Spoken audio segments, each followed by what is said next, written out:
What's up everyone, Nick at MarineMax here. Today we are looking at a Barletta Cabrio 22UC. This is a 2026 model. Lots of changes in the 2026 edition. We got some outside features that we'll cover here in just a sec, but look at that nice stitching and accent paneling on the inside. Definitely sharpens the boat up quite a bit. We've got the RGB light package going here. At the helm, we've got our Simrad and our JBL sound system. Still have our analog gauges and stainless steel toggle switches. Wireless charging with the digital throttle and shift.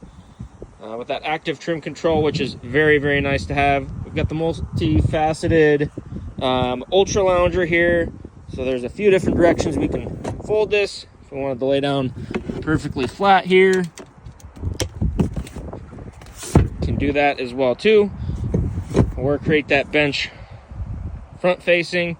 This has a 200 Mercury V6 engine on it. Plenty of get up and go if you want to do any tubing, skiing, anything like that. So as you can see on the outside, we've got some sporty looking accent pieces here. This has the blue and the gray. Looks really nice with that interior. Check this boat out at our Cross Lake location, or you can see more photos at MarineMax.com.